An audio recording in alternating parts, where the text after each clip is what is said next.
The Big Issue. Breaking down the issues that matter.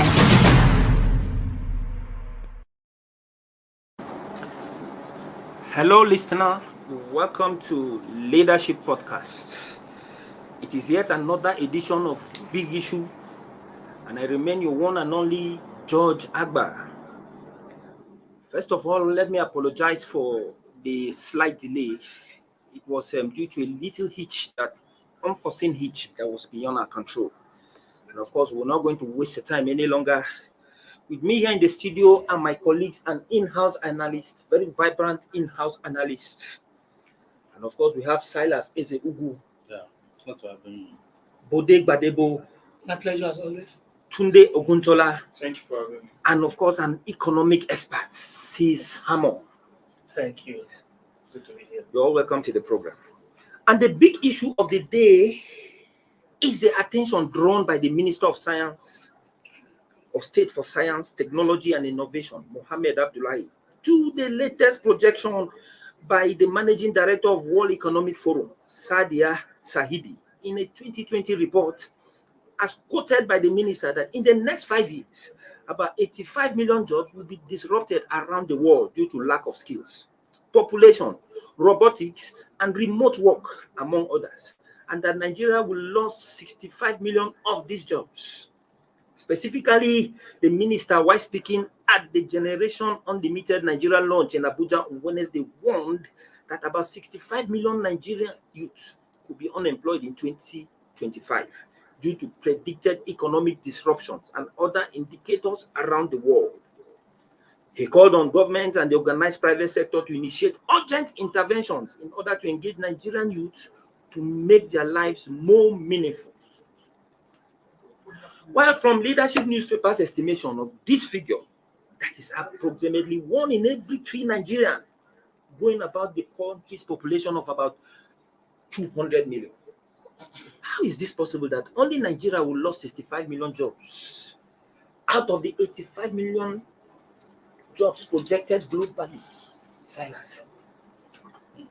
It's absurd. You're welcome. I'm actually surprised at the figure. My first impulse is to say it's not possible that out of all the whole world, not just West Africa, South America, globally, Europe, China, the other worlds, that out of 85 million, Nigeria will take 65 million out of the heat and only leave 20 million for the whole, all the rest of the youth of the world. No, we are not that bad.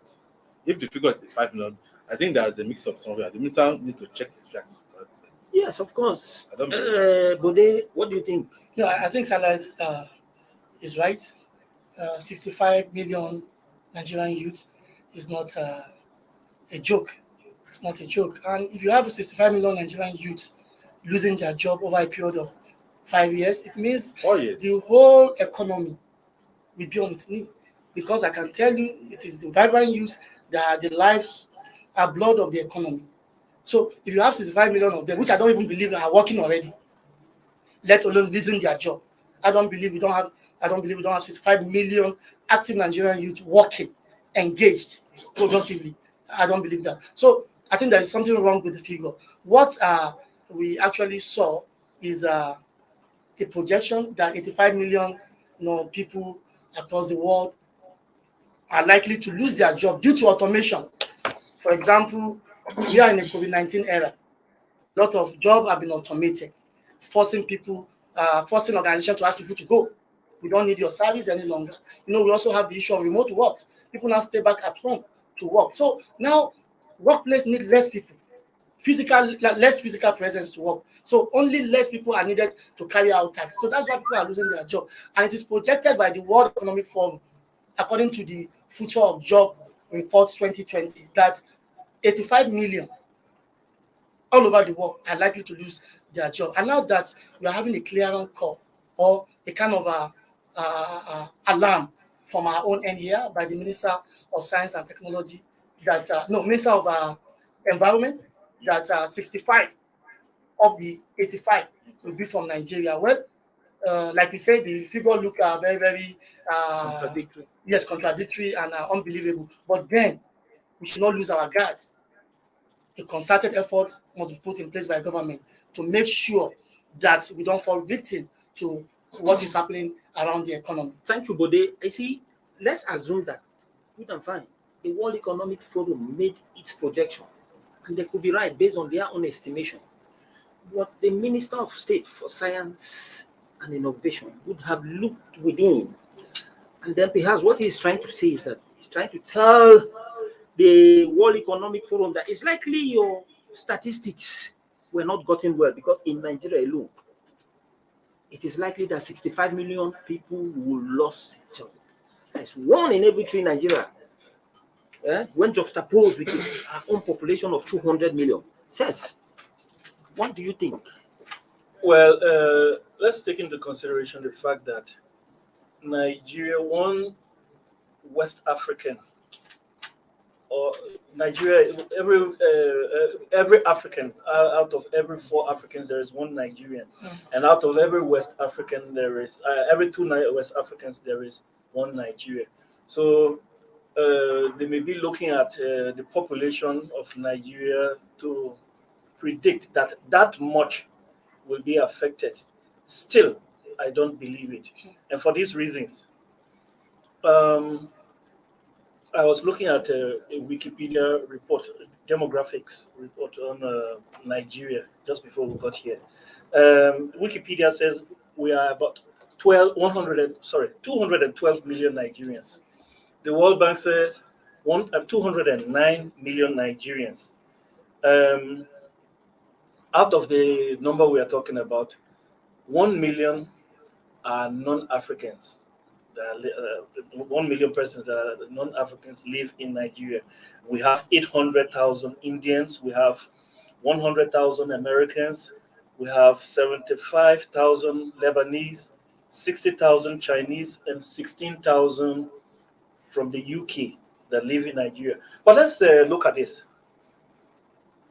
When we talk about people who will be out of job, 42% of Nigerians are actually between age 0 and 14. Those ones are not supposed to be working according to the International Labour Organization. They're not supposed to be working. About 2.7% are 65 above. Those ones are supposed to be retired. They're not supposed to be working. So we have about 53.7% of Nigerians between the age 15 and 65. Those ones are expected to be working, and those ones constitute about 112 million. 112 million, and that makes that 53% between 15 and 65. So out of the 112 million, about 30 million are not working. That is what makes it 33.6% of Nigerians that are out of job, leaving only 78 million that are having job. Now, out of this 78 million, are you saying 65 million will be cut out of it? That means only 13 million people will be working. It sounds absurd. Exactly. Besides that, let's consider the fact that 50% of Nigerians live in rural parts. There's only 50% that live in the urban part of Nigeria. So that 50%, most of the jobs in the rural parts of Nigeria are not captured. Yeah, they are not captured. And besides that, they are farming work. Exactly. And that is where a bulk of the population is employed. So you can't say technology is going to get those farmers out of their job within the next 4 or 5 years. It's doubtful. Well, thank you, Hammond. You made a very witty point there. But whatever the case is, we have the WEF report, the World Economics Forum report. And of course, they would have done their own estimate. And then the minister's own position, which is talking about 65 million naira, 55 million jobs in Nigeria. Let's just, instead of doubting it, let's just assume it's true and take it on point. You understand? Now, how can you situate this situation vis-a-vis the plan by the Buhari administration to wriggle 100 million Nigeria out of poverty? Because from what we see now in 2025, 65 million Nigerians will out of job. It seem to be making that plan by the Buhari administration be a mirage. Tunde. Yes, I think the minister's figures is a call for concerted efforts to make to do more so as to reduce unemployment. Not that actually the total number of 65 million will be out of job in Nigeria. Well, it's so sad that most youths are seen on the streets after NYC within the neighborhood to come to you. Please, I need a job. How can you help me to get a job? These are the normal things we hear daily in our neighborhoods in the society, which is very sad. You cannot spend, according to the 6334, 6 years in primary school, 3 years in junior secondary, 3 in senior secondary school, 4 in university, or 5 or 6, depending on your course. And spending these whole years of your life just for you to graduate without no job. It's a sad something. And perhaps this is one of the major causes of crimes in Nigeria. Most people tend to go for crime because they are unemployed, which calls for diversification.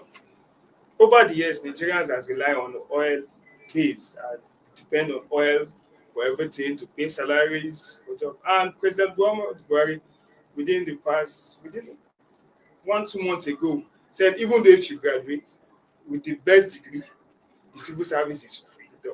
There is no job for you. He stated this clearly, and this calls for diversification. Well, thank you, Tunde. But the MD of WEF, who made this projection, said that one of the reasons for the job loss is lack of skills.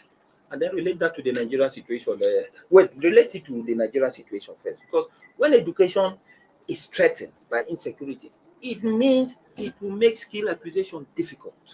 So now, which might be what WEF is saying, the World Economic Forum. So what is the implication now? This is where it relates to the Nigerian situation. That's where I think government missed it in the past and is still missing it.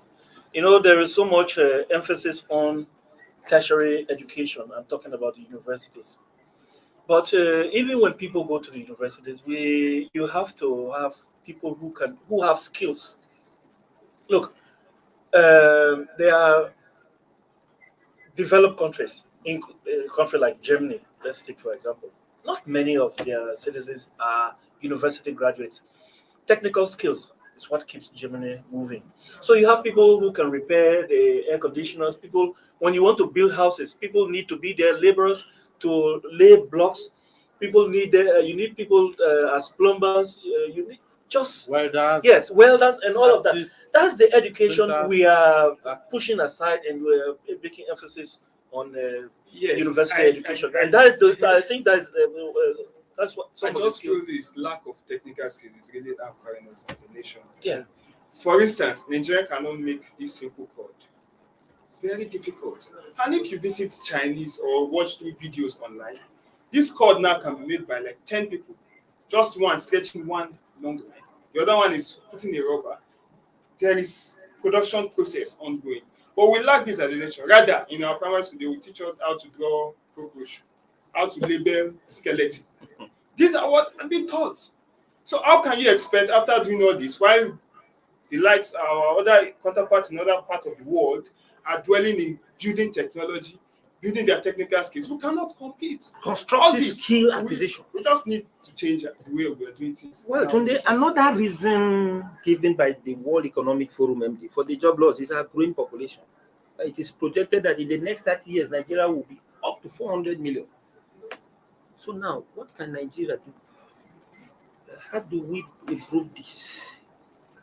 Are you talking about population? Yes, how can we make a situation where we begin to avoid population explosion in the country? I don't think that's even in the agenda of the president or the federal government for now. It is important to understand something. The issue of population, going to have a growing youth population for countries that know how to manage themselves is a positive thing. It's an asset. It means you have an asset. You have a lot of, a wide range of humanity to pick from to develop your countries, to work at engines, factories, agriculture. But largely our own has, just like how they have become a kind of cause because we're not imbuing this population with the necessary skills to contribute. Those who are running the show in Nigeria are not thinking about the next generation, how to prepare them for the challenges of the present world. They're all sorry to say, but most of them are just thinking about the next election and how to get into office and harvest all the money there for their own family. So uh, that projection has been there for long that we're going to have 400 million. But we're going to be like one of the 3 or 4 most populous countries in the world. I marvel at what will happen if we continue at the pace we're going. So we need a complete change of mindset in governance to to dwell less on self aggrandizement and more on building the nation. The problem is that for a long time now, people are becoming to hold power and be only thinking about how to share the loot, share the national wealth. In fact, all the arguments you hear on TV in national assembly how to share. Nobody talking about building. So, and already we have seen the danger of not preparing our youth for the challenges of the present time. Most of our youth, what they don't even know how to go about anything. The educational system you have, like you said, teach us how to read and collect certificates. If you go to technical education, nobody talking about them. They're not investing in skills and the skills that can generate more employment. If you train a welder and is able to set up a shop, before you know it, he has employed this. You have trainees, you have other value chain. You know see that you see other countries I was talking about. It's not the government that employs those people. It's this technical, studios, technical workshops that employ people, and everybody gets that livelihood. But here, everybody will go to school, get a certificate, try to so that they can queue up to get a job. It doesn't work To get like that. government job. It doesn't work like that everywhere. So the 400 million, we need see our leaders need to. We have a serious problem coming. Some of them think that before then they will have died and they have stolen enough for their children to grow. But if their children, if they can keep all the money for their children, the angry people will not allow the children to sleep. Right now, other people can go to bed in Nigeria and sleep well, already because the angry youths are everywhere for how to survive.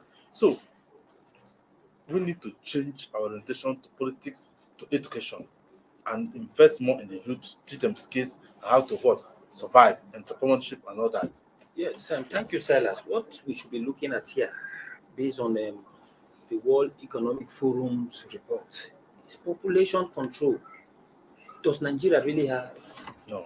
the population you asked that policy? question and you laughed. Why Does didn't you Nigeria have why do I want to why population policy? I said No, that wait, question let exactly. me come.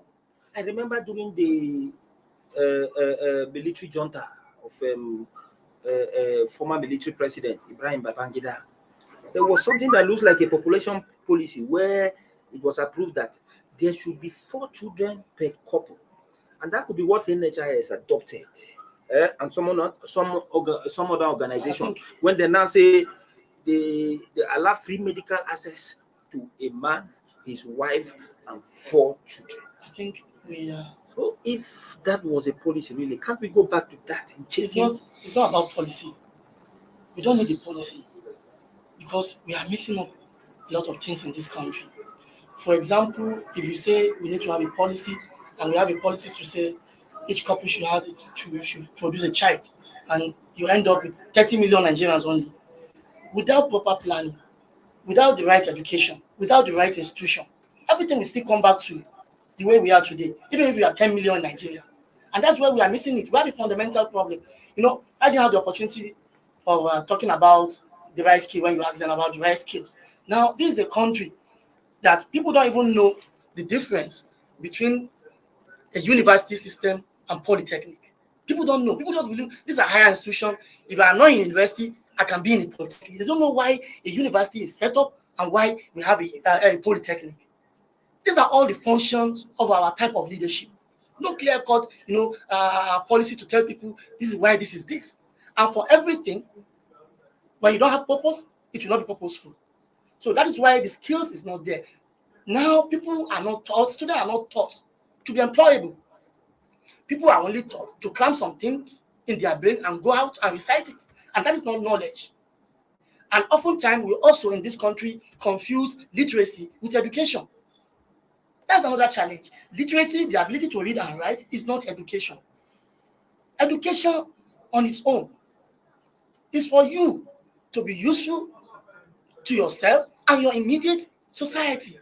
So the right education is not there, the right skills are not there, purpose are not there, and that's why we are missing it. So it's not about whether we have over 200 million people or not. Like Salah said, having a large population in some instance is an asset. That is why China is where it is today. It is able to harness its population for development. That's why the US is picking us. Exactly. See what one of our listeners sent to me here. Just to remind me that we have a population policy. See what he sent to me. Nigeria launched its first population policy, reflecting new approval on the part of policymakers of national effort to curb population growth. Specifically, the policy seeks to reduce fertility from the present level of 6 children stroke family to an average of 4 children per family. Suggests an optimal marriage age of 18 years for women and 24 years for men, and advocates that pregnancy be restricted to 18-35-year range and at interval of 2 years. That's not a problem.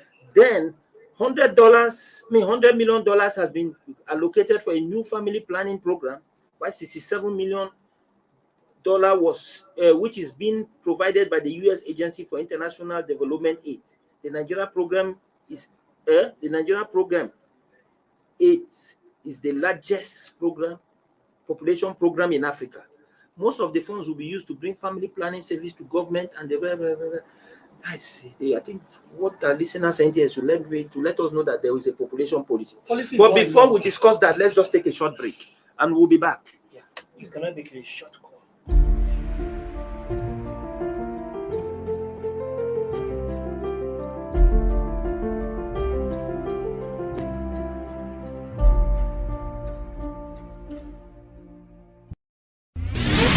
The Big Issue. Breaking down the issues that matter.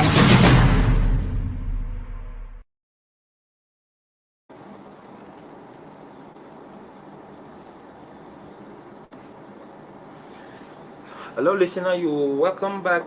We just took a short break, and of course, we're back. Like I was saying, Bode, you can see now from what we got here is that Nigeria has a population policy. Policy is not what we need. You still think and so? I'll tell you why. And it's not our problem. Now, let me even tell you, the policy we read out is only acceptable, can only be accepted to a certain section of this country. It's unacceptable to another. For religious beliefs, we don't even know. Maybe that there is a religious belief that does not subscribe to this kind of thing. They believe God gives. Of course. What he's trying to say that is even why God made Abraham a father of many nations. Exactly. So you can see that it will even cause division. So since we have found ourselves in Nigeria, the idea is that if you give birth to many children, they call you Abraham, the father of many nations. Exactly. Even traditionally, we were told that in those days, the more children you have, the more respect you get from them. At that time, they needed more people to see the land to work on their farm and to fight off invaders. So now that does not really apply now in the modern day. But let me make a point. Now that we have found ourselves in this situation, what do? We harness the population. It's a blessing. But how do we harness the population? You must give the population the right education. That is the point. And I think the Bible said it that a man who has many children is like a man who has a bow and many arrows. So it could be asset. So Bode took us to the Bible. Yes. And of course, we're beginning to see where we can use some biblical analogy to corroborate what Bode we is all saying. know that we are not giving out the right education. We don't even have a functional education system in Nigeria. That is why the children of the rich are in a separate school. The children of the poor are in a separate school, which is not supposed to be. So you can see that we have a fundamental problem. So until we address the fundamental issues, I think it will just be a talk show after talk show. Yes, you're trying to make a point. Nigeria has a good demographic advantage. Yeah. We said that age 0 to 14 makes up 42% of the population. Now, Those people who are between 15 and 65, they make up the chunk of the yes. We have only 2% of the population, 2.7% of the population that is aged. You know, if we had such a situation in a Western country, that is advantage because more people will be able to work because they have a welfare system. More people will work and put in the pot of welfare, that welfare fund, so that the older, that's where you have homes for the old, for the old people, and in those homes they are fed, they are taken care of. It's from the working population that they get that, and that is the reason why they even have these programs where they might, especially skilled hands from, especially from Nigeria, people migrate there and they make use of them because their populations are actually aging. You take a place like the US, where you have 12% of the population that depends on welfare. A place like Japan, where you know they grow old, they're close to 20% of the population. That is why they are getting people, especially Africans, especially Nigerians, to come over and do their work to feed their working population. Now, be that as it may, we have a demographic advantage here. A huge chunk of the population is youth. We have a youth population. All that we need to do is train this youth population, and if we do that, giving them the right education, it may surprise you that a place like Lagos, where most of the jobs that people do, those lower skilled technical jobs like building, tiling, people go for Togolese, Beninois. Yes, yes. They do that because we have diverted our attention to the kind of tertiary education that we don't need. Even though who don't go to tertiary education, what happened in my part of the world was that young people who didn't go, who are not that intelligent or who didn't have parents to pay, went to learn to apprenticeship. Which is vocational. Vocational carpentry, welding. But now, because of the need to get quick money, most of them are no longer it's laborious work for them. They just take up a motorcycle and become Okada, taxi riders, keke and co. Because quick they start getting some money. They don't know that this, you know, they are put in such where they cannot have skills that will last them a long time. You know, so that's the problem again. This idea to get money quick. So those who are not going to invest in, instead of learning the normal trade, they take 5 years, 6 years to learn very well, you know, and become skilled workmen in different areas. They just take a bike and start getting money, and that's the end of the story for them. So those are all part of the things that are also making it. How many people to invest in? Talking about millions, talking about 5 million. 33% of Nigerians unemployed. So it is this army of untrained youth.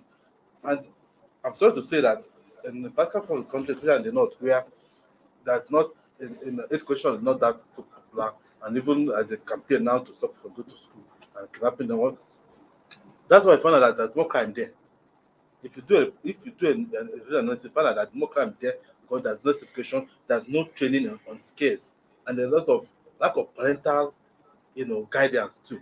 That's why I have more crime there. If that comes to happen, it's another part of the world, it will also have similar consequences, and we are also suffering it. Well, so let's look at another reason given by the World Economic Forum.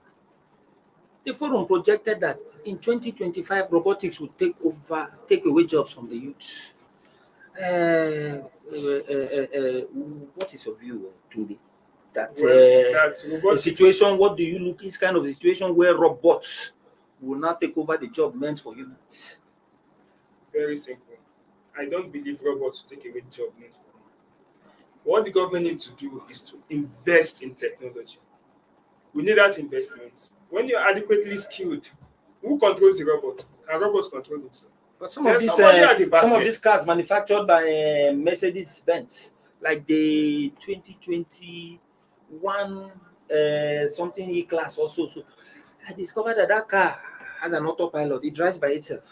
And if we begin to have this kind of cars, drivers will go out of job. How many cars will have that will be autopilot? Even though there's a car that is autopilot, yes, that means you can just go in. Will it be a taxi? Is it affordable? These are luxury for now. For like it's a luxury product. We need to invest adequately in technology so that we can harness this. The technology is always a blessing. Like I said, creative industry. If we invest more in the creative industry, there are jobs to be harnessed there. Look at the real estate. Over 17 million Nigerians now lack home. If government should invest more in this sector, make people more active, the builders, the laborers, The value chain. there will be jobs. That's why you you cannot say mentioned that. about creative industry. Let me Yes. even go to one area. Every day we watch the Premiership, the Italian car show, the Spanish La Liga, the French Liga, and all this one. I think not all youth engage in sports. They don't have thousands of people that are in the academies, those who are employed as coaches, as groundsmen, as painters, and in all that value chain. And you see that kind of billions and millions they make within that their active playing age of maybe 20 years, 15 years, and co. And you can see that these are people that, in Nigeria, if you had that kind of facility to train Nigerian youth in sports, do you know how many millions of people take out from going to look for government job, putting pressure on senators to get them job and prime sex here and there? They will have seen that this government job is pittance that they pay there, and they will harness. So let me tell you. So we have Ben Johnson's, Carl Lewis's, what is the man from Jamaica? Usain Bolt, wasting driving Okada in Nigeria. I'll just give you one instance. When I was growing up, there was one guy who called Tarzan in my town. These are brothers that took Olympics, ran for Nigeria in the Olympics around 2000. So we were competing with them at the school level there. This one brother, the first one will come first, the second one, that Tarzan from my town will come second, and the second one will come third. Do you know, this one went on to become world champions. Do you know when I saw that man in Kubwa, Nigeria, he was driving Okada? And he was not training. Somebody trained him just from the competition. So so these are the areas we can invest to take the youth off the streets, off crime, off social, but we're not doing all those things. Look at now. Silas, if the World Economic Forum said robotics will take over jobs, Will they play football? well, what it means is that they are talking that there is need for new skills in artificial intelligence. Yes. Because even if robots will take over job, who would develop those programs for the robots? It will still be the use that you employ to program those robots, because robots don't just act as human beings, because they don't have life of their own. That is very simple. That's It why is being our syllabus must be How changed. can Nigeria also keep syllabus to must this be changed. idea of artificial intelligence, where at the end of the day, as robots feel they can take over the job, we now come back and be the one working? It's another job creation, because such skills can be very useful. Nigerians are making their impacts known, or they are making mark on the international scene as far as technology is concerned. Even though in artificial intelligence, I've had a couple of names, Nigerians who invented some, games of international standard. And if you also look at banking, look at fintech. Softwares. You said? Softwares. Softwares. Then look at fintech. Nigerians are trailblazers, flutterwaves. There was the one, Paystack, acquired by a US company. Yeah. At over $200 million. Then flutterwave. So, in that area, I don't believe we are sleeping. We are in the mix. It's a matter of time. You understand? So, there is no, we shouldn't lose any fear about technology or robotics or artificial intelligence taking over human job. What is important, like someone just mentioned, is training and retraining. Whatever field you find yourself, update yourself, upscale, upgrade, so that at any point in time, you will not be left behind. Well, that report also spoke about economic disruptions. Then now, let's bring it down to Nigeria. What kind of economic disruptions in Nigeria that would take just one country of all the world population, take 65 million jobs from just one country? What economic disruptions? In We heard of COVID-19, and of course, what again? We heard of the fall in oil prices. In economics, you call it creative destruction. That is where, take for example, in medieval Europe, where they were using needle and thread to spin or to make a cloth. when people started producing machines to do that, it put those people out of job. So that kind of change, it has been going on for But ages. says that is, don't forget that is what Bode said here. Yes, Bode that said is that what creative we need is to destruction. continue to upgrade. Mhm. At the end of the day, if it takes job, if the sewing machine took jobs because these people were good at weaving, that means they will have to improve their skills to know They'll learn how to to sew. know how, Yeah. learn how to That sew. creative I destruction, think Bode was right. that is creative destruction. It doesn't happen overnight. It takes decades, and in some cases, it takes up to a century. Now look at Africa. Africa is generally agrarian. We are not. Um, we haven't gone. We are not what's the word? Automaton. We don't have those skills yet. Not automated We're not society. an automated Everything is society. manual. Yes, we are still generally a manual society. You and I don't Analog. depend on machines to produce food for us. We go to the farm. Is that economic disruption You going to mean- stop us Are from you- going to the says, farm? Are you trying to say Nigeria does not depend on machines to produce food for us? No, Yes, to process those foods, process but the to food. yes, but there are of course there are other foods I that we want to don't remind depend you on that there are machines. tractors in farms. They are To some tractors. extent, we have mechanized We farming, have but that's mechanized still farming. very Yet large chunk of manual, whatever is it's still still we yes, still need people to drive those machines. we still To yes. remove the stumps from where Electric cars are not going to take over from gasoline-powered cars anytime in the next 20 years in Nigeria. That I can tell you for sure. But they still have a point, because if you say machines will be doing the job. But meanwhile, before we continue, it's like some comments are now trickling in. And of course, let's take some comment from our listener out there. I think we have Adebayo Amodu, who is saying that we have a long way to go in solving our unemployment problem. I don't know where the minister got his statistics from, but I believe the following can solve the problem. Number one, industrialization. Two, make agriculture more attractive.